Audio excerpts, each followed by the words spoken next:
right, good Friday afternoon, everyone. Thanks for stopping by for a check of your forecast. Hope everyone's doing well today. It is a scorcher out there this afternoon. Amarillo has tied their daily record high temperature for August 8th. It is 105 degrees right now out at the airport, and we still have about an hour to go for some additional daytime heating.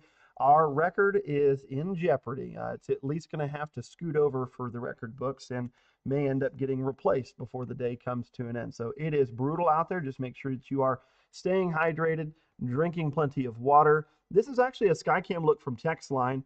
You can see there's a big anvil out there. There's a couple of thunderstorms up in Cimarron County. They're non-severe, but they are producing some pretty strong wind gusts. So that's just that little cluster you see up there in North Dallam and portions of Cimarron County. Again, you may get a really quick tenth to 2/10 of an inch of rain, but there's a lot of dry air at the surface. And so these storms probably won't produce that much rainfall in terms of the accumulation. It says it's 103 right now, but just a few minutes ago, the National Weather Service did confirm that it was 105 out at the office. And so that number is going to change for the high for today.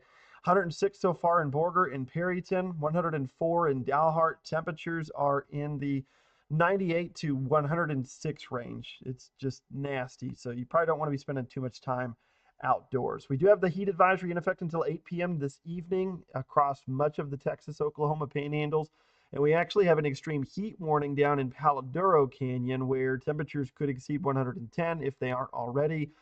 The ground out there generally runs around 140, 145 degrees during the peak of daytime heating. So very, very brutal. It's like a convection oven. You really don't need to be hiking or biking this time of the day out there, just because it is extremely brutal to the body. And again, you can certainly put yourself in harm's way. And again, if you do get caught in kind of a bad situation, you got to, someone else has got to go out there to come save you too. So just make sure you're, doing the right thing and making some smart decisions for this afternoon. Highs for tomorrow, 98. So still hot, just not quite to the degree that it is today. 104 in Childress and Paducah for your highs tomorrow.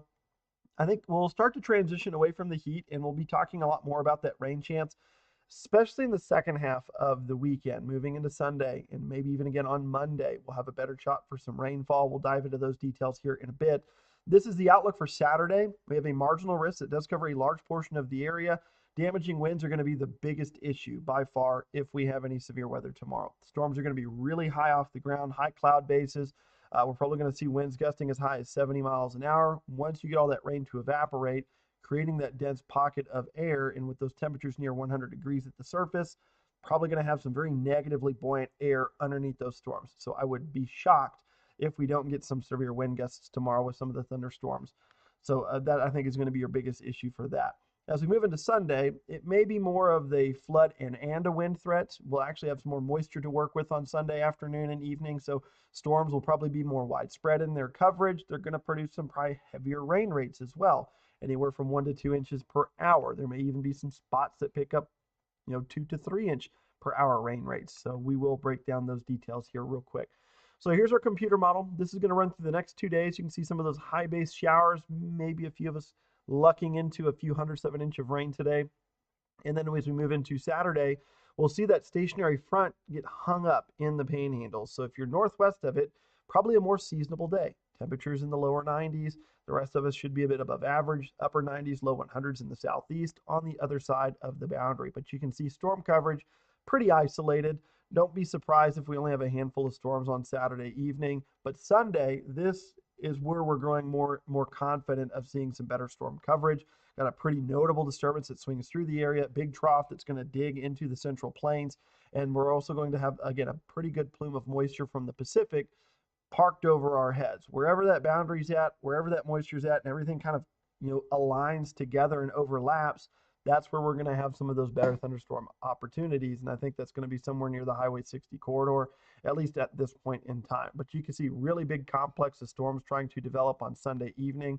Those could be strong to severe, and then flooding, again, could also be an issue. Again, this is Monday, so here's that trough, which is sparking that chance for rain on Sunday. We'll get another chance again, I think, on Monday with some more shortwave disturbances riding under through the mean flow of the trough. As we get into Tuesday, that trough starts to push back up to the northeast, becoming a closed low. This is almost like an omega block pattern. You got this ridge out here in the desert southwest, got another ridge down here in the southeast portion of the country. It's not going to be an omega block pattern for very long, but maybe for 2 to 3 days, we could be dealing with some rain activity, at least here in the central portion of the country. And those storms may be a little slow to move. So anything that does get going should be relatively isolated. It's going to probably produce some very high rain rates, though. And then that ridge, as we get into the end of the week, will eventually push overhead. That's going to allow us to probably have some warmer weather and maybe some drier than normal conditions. You can see this ridge of high pressure here. I think it's something that we'll have to watch. The tropics should really start to heat up here coming into the near future, the next week or two. If this, really sets up shop over Florida, all of these storm systems are probably going to have to ride underneath this thing. So it's possible that maybe some tropical systems could work their way into the Gulf of Mexico with wherever that ridge does set up. So I do think it may be something to monitor, especially if you have family and friends that live there along the Gulf Coast. Here's our 7-day tracker. Our best chance of rain still looks to be Sunday evening and Monday. Those are going to be some cooler starts to the week on Monday through Wednesday. Highs will be in the 80s, but we should get back to the 90s by the second half of the work week. That's all we've got for you this afternoon. Thank you guys so much for tuning in. We will see you tonight at 5, 6, and 10.